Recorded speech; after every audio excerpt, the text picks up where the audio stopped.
Hey, good afternoon to you. 406 here, News Talk 105.9 WMAL, where we're making sense of the news. Coming up on the program, Matt Boyle from Breitbart will be with us this hour at 4:30. And then at 5:30 from the American Principles Project, Terry Schilling.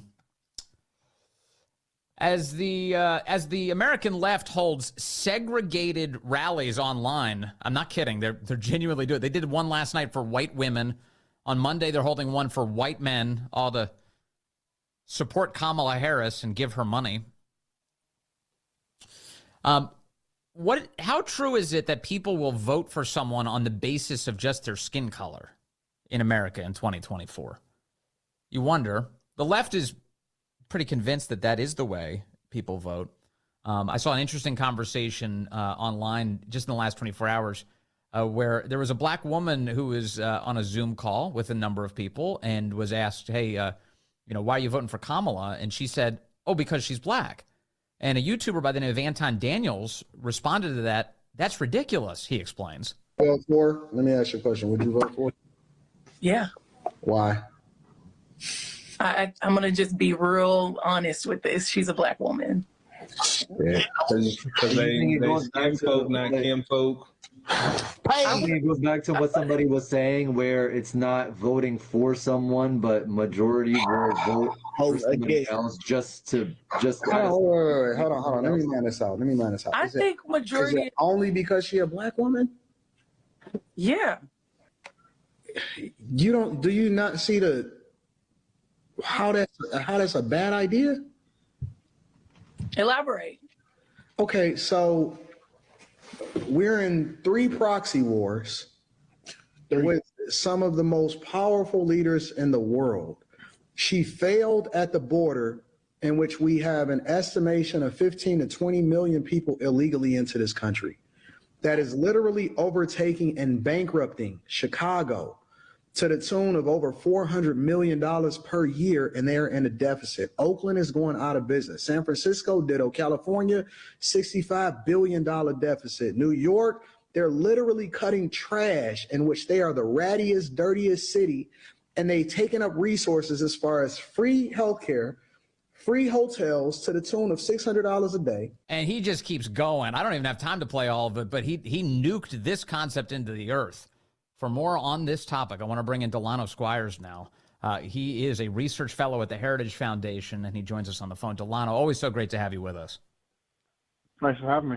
There is an assumption that is in politics that people will vote for someone on the basis of their shared skin color. But do you think that's changing? Well, I don't agree with the premise. I think it's somewhat oversimplified. This typically is applied most frequently to black voters. Yeah. I heard it a lot in 2008. People say, oh, you're voting for Obama just because he's black. While I think that there may be different enthusiasm, a different level of enthusiasm when a person feels they can personally identify with a particular candidate, black voters have voted basically 85+% for a Democratic candidate, I don't know, for every election that anyone under 40 years old can remember. Yeah. So close to 90% for Biden, and he's as old, white, and male as you can get. Right. So I don't think it's just an issue of, oh, Kamala's black, so I'm going to vote for her. I think particularly for black women, whoever the Democratic nominee would be, they would get a lion's share of the black vote. Yeah, that's true. That's true. What's interesting right now is that, and I've been saying, is that Kamala Harris and the quest for a running mate for their campaign, they seem to be of the opinion that it can't be anybody but a white guy. And they're pretty explicit about that. You see, I've read a lot of coverage, and they're like, well, America's not going to go for any other arrangement. It has to be a white man. And I think built into that assumption is a fundamental contempt for the voters, that the voters are so low IQ and so intrinsically focused on things like race and gender that they can't see past it. I understand your position. I feel like we are in a very delicate space in terms of our political culture, and particularly the pundit class. Yeah. We have had people, particularly on the left, who have been so, this is, the cast on MSNBC is not immense of meaning. I'll just put it that way, right? So everything that they talk about has to be boiled down to race and gender. I do think it has primed voters in a particular way where, and I'm going to give a bipartisan smack here.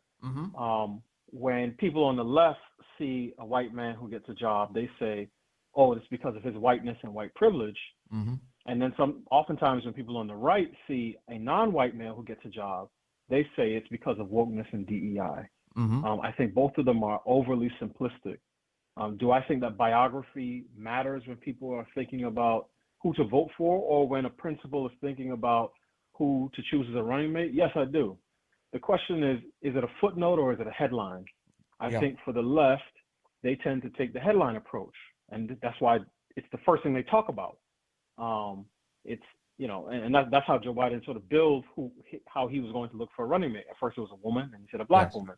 Yes. But that doesn't mean that it's unimportant. And I've seen the same things where people are saying it needs to be a white man, and I understand that perspective from the left. But it's interesting that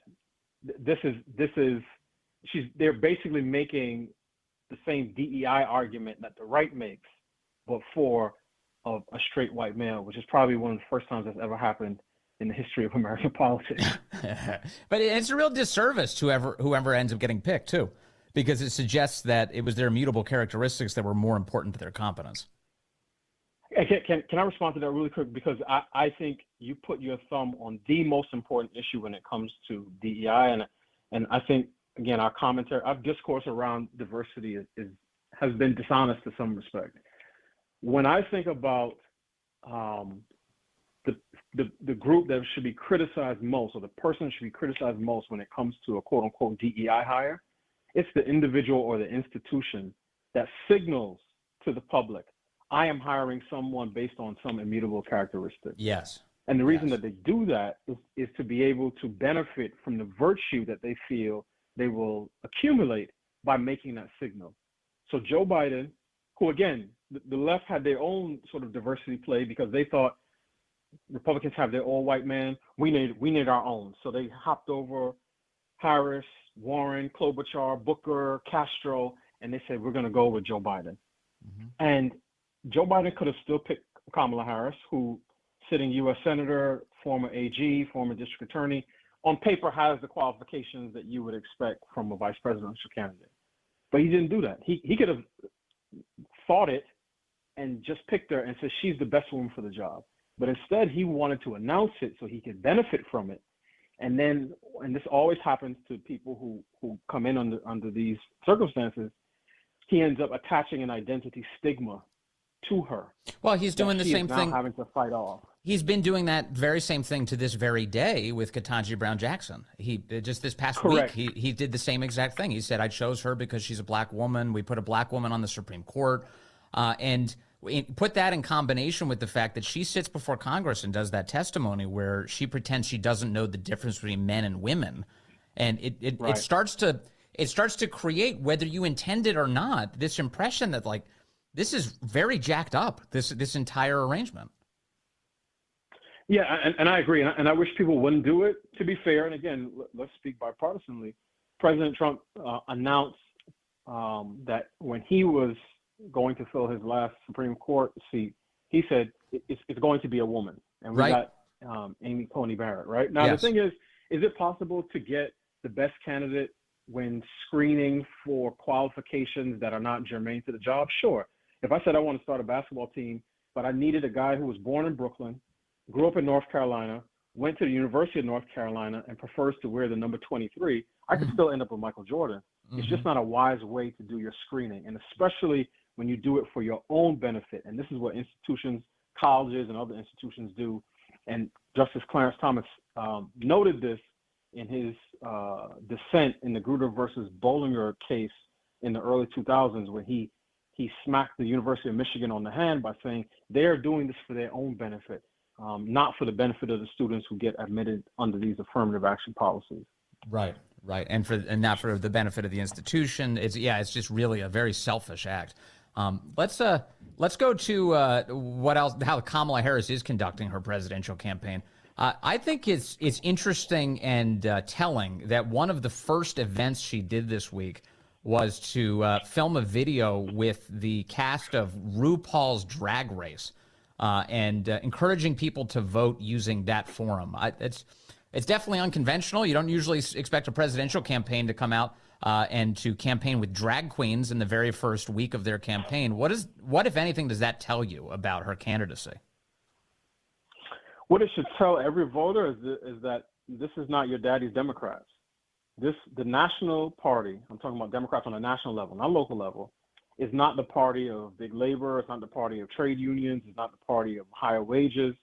It is the party of CAP, of climate, abortion, and pride.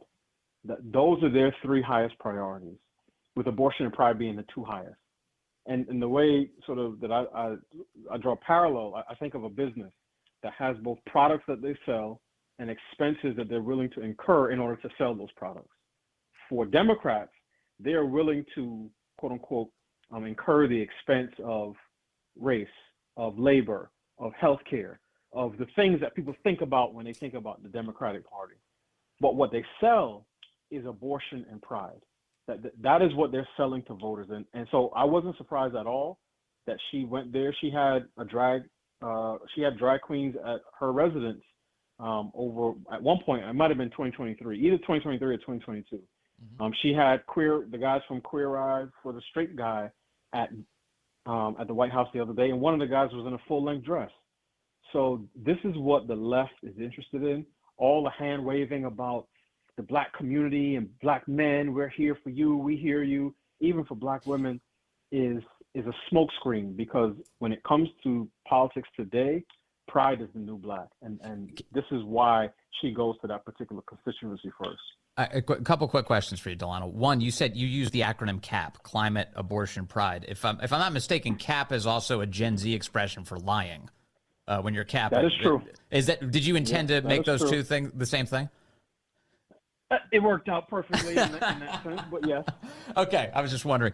The other piece here is I wonder, is this a radical decision on her part? So if you're campaigning with RuPaul's Drag Race, is that a signal that she is just going to be hyper left wing, or has the mainstream moved so much that she's speaking to a big audience?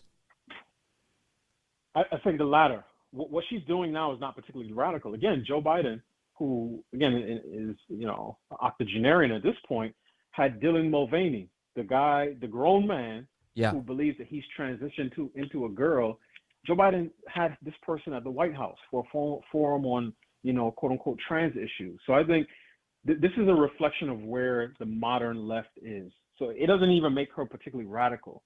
In today's Democratic Party, and we can put this to the test when they have their convention next month, I can't think of a single speaker that they will have next month who would or could publicly affirm in that particular venue that they believe marriage is between one man and one woman, that they believe that sex is binary, right? There's only males and females and switching is not allowed, and that they believe in the sanctity of all life. I can't think of a single person, either in Congress, in the House, in the Senate, or any of their sort of spokespeople or allies that they would invite up. So I just think it's a reflection of where the party has gone, and to them, it doesn't even seem radical. Yes, because the modern leftist constituency is all about superficial identities, not about differences in ideas. And it's all changed so quickly, because I'm pretty sure Barack Obama had all of the positions that you are no longer allowed to say. Correct. He certainly did, when he was in the Illinois State Senate and even early on in his presidency. But that just goes to show you just how quickly things change. But again, just think of it like, Vince, over the last couple of weeks, I've been to a couple of different conferences, one for national conservatives, the other for social conservatives. Yep. And on the right, you have a diversity of ideas. Again, you have those two groups. You have you have fiscal conservatives, you have neocons, you have, good government sort of technocrats and reformers. So you have a diversity of ideas. On the left, what you have is a diversity of faces, but everyone has to think the same thing. So for the left, diversity means everyone has the same idea, but you can have it put forward to you in a different package. And that to me is not really true diversity, and it's not the type of diversity that improves policymaking. And one last thing, on the right, I've noticed, and you can see it especially in Trump's support, that there is diversity of ideas, but also increasingly there's actually diversity of faces. Yes, and I think we'll see more of that. I predict that Trump will get at least 25% of the black male vote. I'm not saying women, I'm not saying overall, but particularly for black men. And I know what will happen if that takes place and he has a narrow victory that can be attributed to that increase. Black men are going to be talked about and slandered publicly the same way white women, the 53% of white women who voted for Trump in 2016 were. And I hope black men, whether they are conservative or sort of former Democrats, are prepared for that type of onslaught. Yes. Many of them will try to deny and back away from it, but I actually welcome it because there are certain difficult conversations that need to be had on these issues. And I think that this election is the perfect catalyst. Yeah, lean in, baby. All right. Thank you very much. Delano Squires from the Heritage Foundation. Good to talk to you, sir. You see the left still spreading conspiracy theories that Trump wasn't shot? What are you even saying? There was a guy who died.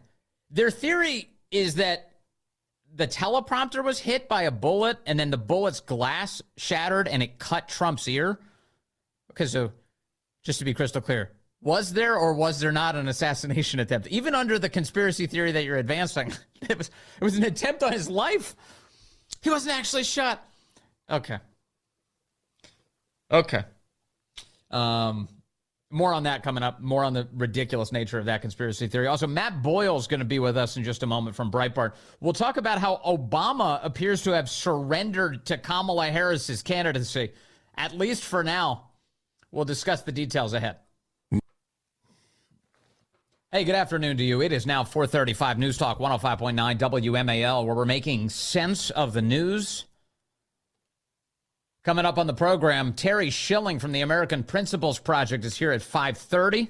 A lot to discuss with him. And you can join us at 888-630-9625, 888-630-WMAL. A highly choreographed, quote, phone call released on video this morning. Kamala Harris wearing a lapel microphone being captured by multiple cameras as she takes a speakerphone call that she holds up to her face from the Obamas. Take a listen. Kamala. Hello. Hi. Hey there. Oh, hi. You're both together. Oh, it's good to hear you both. I can't have this phone call without saying to my girl Kamala, I am proud of you. This is going to be historic. We called to say Michelle and I couldn't be prouder to endorse you and to do everything we can to get you through this election and into the Oval Office. Oh, my goodness. Michelle, Brock, this means so much to me. I am looking forward to doing this with the two of you, Doug and I both, and getting out there, being on the road. But most of all, I just want to tell you the words you have spoken and the friendship that you have given over all these years mean more than I can express. So thank you both. It means so much. And we're going to have some fun with this too, aren't we? Oh, isn't that sweet? Some mindless niceties exchanged between all of them, and the cackling helpfully edited out by the Kamala Harris campaign. Joining us now to discuss what's going on here is Matt Boyle, Washington Bureau Chief for Breitbart News. Matt, great to have you on the phone, sir. Yeah, you bet, Vince. Great to be here. So I saw a report earlier this week, the New York Post put out, that showed that Obama didn't actually want Kamala Harris to be the nominee, and he had been holding out for a more open process. He liked getting rid of Biden because he thought he could get a better candidate out of it, but he's ended up with Kamala. Was this a surrender by the Obamas? Yes, it was definitely a surrender, and he waited until the entire rest of the Democrat Party had come around first, right? Kamala had verbal commitments from enough delegates to put her way over the top. She had the endorsements of Nancy Pelosi, Hakeem Jeffries, Chuck Schumer, hundreds of Democrats in Congress, governors around the country, et cetera.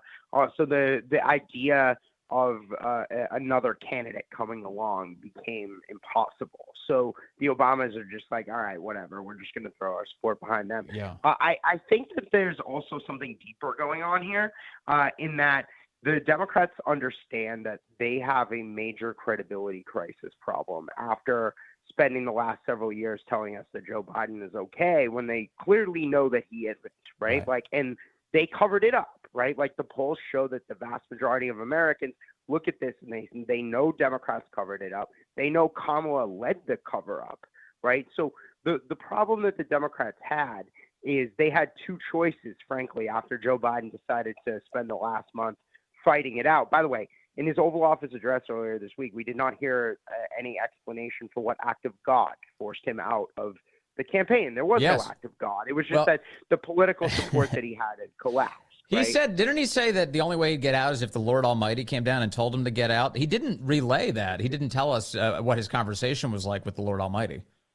Right, that's correct. And so what happened is that the political support for Biden had bottomed out inside the Democrat Party. And then because the switch came so late in the campaign, their only move was to Kamala.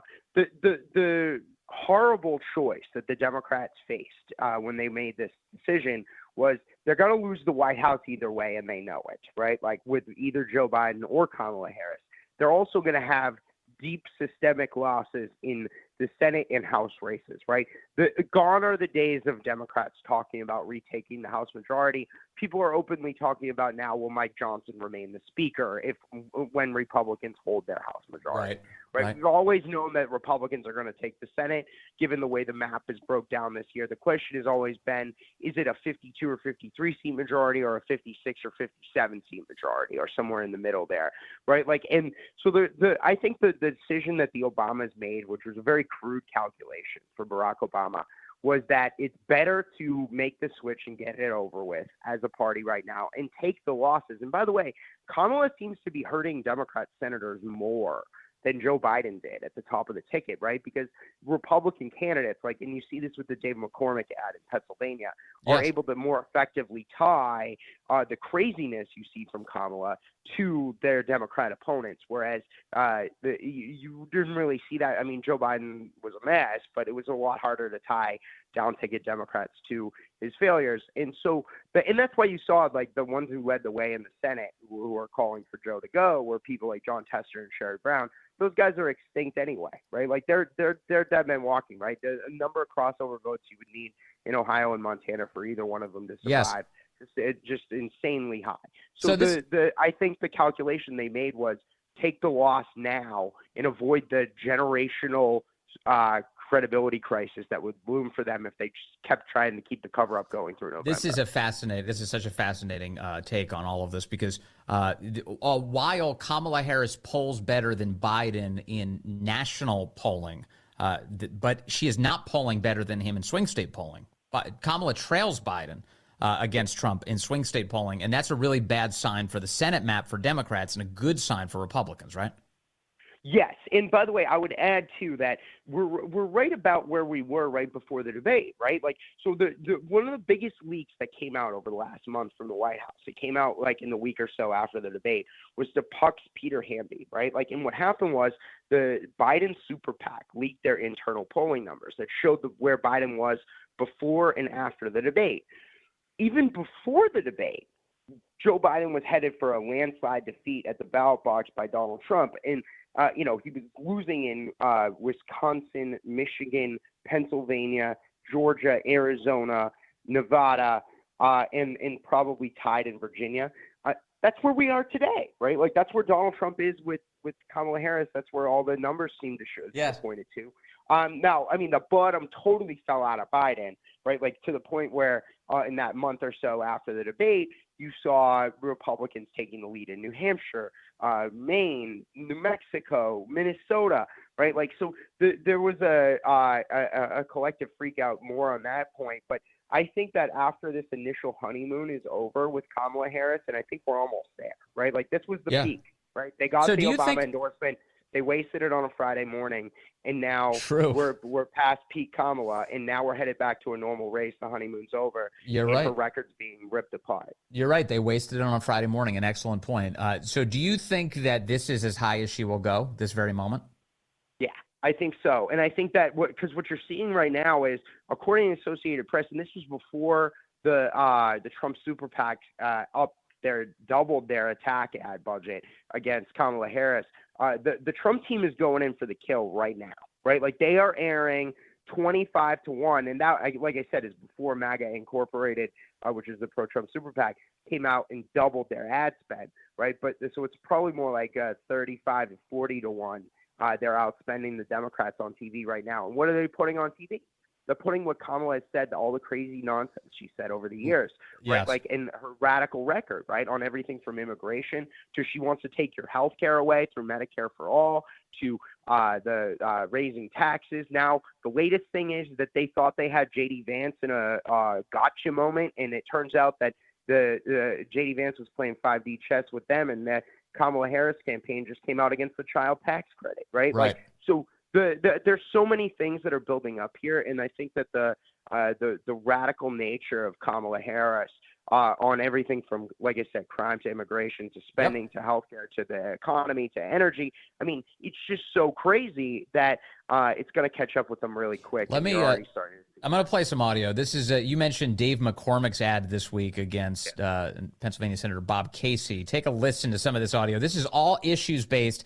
It doesn't involve a narrator. All it involves is Kamala Harris speaking. Kamala Harris is inspiring and very capable. The more people get to know her, they're going to be particularly impressed by her ability. The nonpartisan GovTrack has rated you as the most liberal senator. I am prepared to get rid of the filibuster to pass a Green New Deal. There's no question I'm in favor of banning fracking. Would you ban offshore drilling? Yes. What is the solution for voters in the fossil fuel industry? Giving the workers an ability to transition. We're not going to treat people who are undocumented cross borders criminals. That's correct. Raise your hand if you think it should be a civil offense rather than a crime to cross a border without documentation. Abolish ICE. Yeah. Is that a position you agree with? And we need to probably think about starting from scratch. Outdated, it is wrong-headed thinking to think that the only way you're going to get communities to be safe is to put more police officers on the street. Would you support changing the dietary guidelines? Yes. You know, the food pyramid. For people yes. To reduce red meat specifically. Yes. People who are convicted in prison, like the Boston Marathon bomber, on death row, people who are convicted of sexual assault, they should be able to vote? I think we should have that conversation. Yeah, I mean, this thing just keeps going. I've got a lot more audio here, but Matt Boyle, it is brutal. You're totally right about that. Right. And by the way, the guy you heard at the top of the ad there saying that you're going to grow to like her, that's Bob Casey. That's a senator from Pennsylvania. Now, in the 2 or 3 days since he said that, right, like, and when he endorsed her for vice president, now he's running away from her after this ad has been all over television in Pennsylvania. So what's happening is that so there was an interview he did, I think it was today or yesterday, with NPR in Pennsylvania, and he was asked to defend her record on the border, and he refused to do it. Yeah. And so the fact is that this brutal attack against Kamala and all the Democrats is going to hurt them a lot. So getting back to that original question of what was Obama doing? Well, look, if the Democrats rode with Biden through November and they tried to keep the cover up going, right, of his cognitive decline, we could be headed for, you know, a Watergate level for the Democrats, right? Like generational credibility crisis for Democrats. So the Democrats elders decided that they were going to just nuke him, get him out of there. They'll take the loss with Kamala and all these down ticket hits that they're going to face because it's better than, you know, spending 20, 30 years in the wilderness, which is what happened to the Republicans after Watergate. Remember, the Republicans didn't get the House back until 1994, right? Like, and so that was decades later after Watergate. So the point is now, you know, they did get the White House back in 1980 with Reagan, but the point is that the Republicans spent down ticket time in the wilderness for a long time after that. And the Democrats, I think, have made a determination that even though they're going to take the L this year, they can climb back easier in you know, the midterms later in 28 and 30. Well, and also everyone, including Obama himself, the left always overestimates the role of Barack Obama in terms of compelling voters to behave a certain way. Obama, throughout his, as you know, you covered him throughout his presidency, he only benefited himself electorally. He really wasn't helpful to Democrats down ballot, and that has always been the case throughout his political career. So even today, with all of the glowing headlines, Obama endorses Kamala. In the end, I don't really think it matters that much. Do you? People vote for presidents, right? They're voting for who's at the top of the ticket. And you see the same thing across politics, by the way. So this is why Republicans didn't do as well as they should have in the midterm elections, right? Like similar type of a thing, right? Like if Trump was at the top of the ticket that day, tons of people would have actually shown up to vote for Trump, right? They like Trump. Same thing with Obama. They like Obama, right? They vote for him. And then, yeah, while they're in the voting booth, they'll check all the other ones, right, that they're supposed to do while they're there. But what's going to get them to actually go to the polls is somebody that actually fires them up. I don't think Kamala brings that to the ticket. I think she's a very depressing person as a candidate for the Democrats. They're trying to gin up all this manufactured energy for her right now, but I don't think a fake phone call with Barack and Michelle Obama is going to do the trick. And the tell is Barack and Michelle Obama had less than 5 minutes with her, right? Like, if they really wanted to help her, don't you think they'd show up at the White House or go do a campaign event with her somewhere? No, I bet they'll do a rally at some point or another when they can work it out in their schedules and they can fit it around their Martha's Vineyard vacations and whatever. But the point is that they didn't have that wasn't the most full-throated endorsement in the world, right? There's a lot more they could have done that they didn't do, and they know she's headed for a loss. They probably did that from bed. Actually, they just were like, all right, let's just give her a call. Hey, so finally, the running for president, as Donald Trump knows, but certainly as every presidential candidate has experienced, really puts an intense lens on every element of your behavior, from just the way you present yourself in public and the things you've said in the past. And J.D. Vance is going through some of it right now as the left is attacking him. Again, he can run circles around them. But as Kamala Harris gets the lens now, as people focus on her, what do they see? What are we looking at as we see Kamala Harris, and especially when she gets off script? What's going to happen? Well, look, I think that the smile and the laugh that you see, the cackle, right? Like, and you see this a lot. Those of us who work in politics and media, we are used to it, but regular people, I don't think are, and it doesn't really look presidential, right? Like, in addition to that, she is terrible, absolutely terrible. Anybody who's watched her closely over the years, absolutely terrible in an unscripted moment, right? She can read off a teleprompter as good as anybody, right? Like, that's fine. But you can't teleprompter your way to the presidency. It doesn't work that way, right? She's going to have to go out there and do real people moments, and she's not very good at that. It does remind me, though, back to the Obama years. Remember that there was a lot, people were constantly being like, he can't get off teleprompter. Remember TOTUS, the teleprompter of the United States? That we may have to bring that back. We have to dust that one off, because I think she will be accompanied by that teleprompter as this campaign rolls along. Matt Boyle with Breitbart. Sir, always good to talk to you. It's been a while. Nice to have you on the show. Thank you. All right, let's take a phone call. I've got Mike calling in from Florida now. Beautiful Florida, line 6. Mike, good afternoon, sir. You're on the Vince Coglianese Show. Hi, good afternoon. Hey there. Can you hear me? I hear you great, Mike. Go for it. What's on your mind? Awesome. I'm a first-time caller and first-time listener to the show. I just turned the radio on, and I heard you, and I feel very strongly about this. I'm a legal immigrant from Iran. I came to this country when I was 15, but unfortunately I got brainwashed, and I was a hardcore liberal living in L.A. for 15 years. I voted for Obama, voted for Biden. I moved to Tampa 2 years ago, and I started kind of doing independent research and reading for myself, and I realized, especially what happened with Hunter Biden and the laptop situation, I figured out how corrupt the Democrats are, and it just boils my mind that now we have Kamala Harris running. I mean, if you want to hire anyone, you're going to look at their resume. Look at the resume of Kamala Harris, Gavin Newsom in California. That state's going to hell. I'm sorry for the language. And, I had to leave. The situation got so bad. And now people want to hire her. I mean, I don't understand. They're going to turn this country in an unlivable place. Can I, first of all, thank you for your call, but can I ask you how you happened upon our show? You're in Florida. This is a DC-based show. Are you just on the internet? You were cruising around. You're like, how about this one? Let's try it. No, actually, I was driving, and I just on I can't remember what was the station, but 10:40 a.m. here in Tampa. I got I was listening to your show. Oh, okay, cool. Well, thank you for that. I think I know what happened. I just figured out what happened.